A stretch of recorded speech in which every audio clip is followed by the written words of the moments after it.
Halo, perkenalkan, nama lengkap saya Yuliana Metildi Slombo. Di Universitas Nusa saya ambil jurusan informatika. Baik, sambil kuliah di informatika di Flores, saya sambil kuliah di Unipa, saya juga menjadi relawan di SOS Flores. Nah, di situ karena dari pengalaman dari relawan itu, kemudian saya diminta oleh pimpinan SOS Indonesia untuk menangani FS database di SOS. Jadi sambil saya masih kuliah, saya juga aktif di SOS.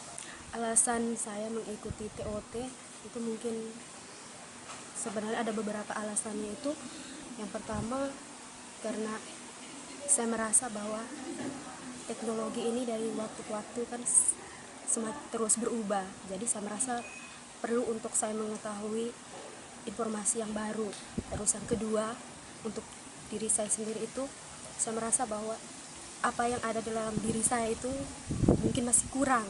Saya butuh sebuah pengalaman yang baru yang bisa membuat diri saya menjadi lebih baik lagi. Terus yang ketiga, saya juga ingin tahu bagaimana saat saya menjadi seorang pelatih bisa berdiri di depan dan juga bisa memberikan apa yang sudah saya tahu kepada orang lain. Artinya saya bisa menyalurkan apa ilmu dari saya kepada orang lain. Terus setelah itu juga, karena juga sadar diri bahwa semulanya saya adalah seorang yang tidak terlalu percaya diri, kadang merasa bahwa saya ini sangat mempunyai banyak sekali kekurangan, dan kadang mau berbicara dengan orang saja saya merasa bahwa saya tidak bisa. Tetapi setelah mengikut kegiatan TOT ini, saya bukan hanya berhasil menghilangkan perasaan malu saya, tetapi saya juga semakin merasa bahwa di dalam diri saya juga ada sesuatu yang lebih dari kegiatan TOT itu. Akhirnya memberikan motivasi kepada saya, sehingga saya tidak hanya menerima ilmu yang diberikan oleh pemateri yaitu Pak Niko dan Mbak Prima. Tidak hanya saya mendapat ilmu tentang teknologi, tetapi ternyata saya juga bisa semakin mengenal diri saya dengan kemampuan saya, dan saya tidak hanya malu, bukan hanya bisa menghilangkan rasa perasaan malu saya, tetapi saya juga akhirnya bisa belajar bagaimana cara berbicara yang baik di depan, sehingga betul-betul materi atau ilmu yang ada dari diri saya bisa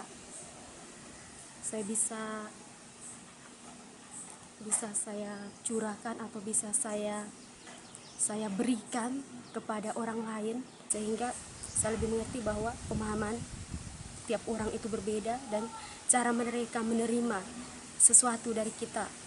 Dalam hal ini misalnya materi yang saya berikan itu, setiap orang mempunyai kemampuan yang berbeda untuk menangkap materi kita. Nah, di TOT itu dengan metode-metode yang diajarkan itu bukan hanya membuka pikiran saya untuk teknologi, tetapi juga membuka pikiran saya bagaimana saya bisa mengenal orang yang akan saya berikan materi. Dalam satu kelas yang sama ada seorang guru, ada juga seorang pengusaha, ada juga seorang mahasiswa, dan juga dalam satu kelas yang sama juga saat kita mengajar ada yang tamatan, ada seorang sarjana, ada juga mungkin yang cuma tamatan SD. Tapi luar biasa dalam kegiatan TOT itu tidak dikotak-kotakan, kita tidak mengkotak-kotakan, masih tidak mengkotak-kotakan peserta.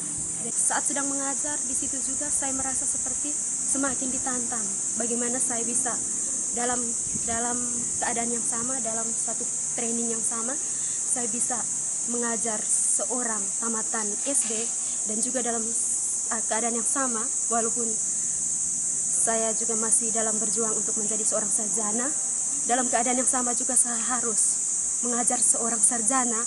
Nah, saat seperti itu sangat menarik bagi saya, karena saat seperti itu saya ditantang. Tapi bagaimanapun saya adalah seorang training dan karena saya sudah mengenal dulu peserta saya, jadi saya bisa mengajar dengan baik dan mengenal peserta-peserta saya itu, walaupun cuma tamatan SD, ada juga yang sudah sarjana, tetapi hasil akhirnya mereka semua sama-sama puas dan merasa bahwa saat training itu mereka semua diperhatikan dengan baik, dan ternyata walaupun yang sudah sarjana, bukan hanya yang tamatan SD, tapi yang sudah sarjana juga akhirnya merasa bahwa training yang kita berikan itu adalah sangat bermanfaat bagi mereka. Mungkin bagi teman-teman calon trainer, jadi mungkin yang pertama adalah kita harus semangat, terus kita juga harus, keduanya kita harus merasa bahwa tidak ada yang kurang di dalam diri kita. Khususnya mungkin teman-teman, kalau teman-teman yang dilahirkan di keadaan yang normal, saya rasa itu sudah menjadi kekayaan di dalam diri kita. Artinya tidak hanya orang pintar orang pintar saja yang bisa sukses, tetapi mungkin dengan orang yang otaknya pas-pasan, ataukah mungkin yang pertama merasa minder, mungkin walaupun yang tidak terlalu sempurna. Artinya normal bukan berarti sempurna sekali, tidak, berarti Tuhan sudah memberikan cukup kita mempunyai otak yang bisa berpikir.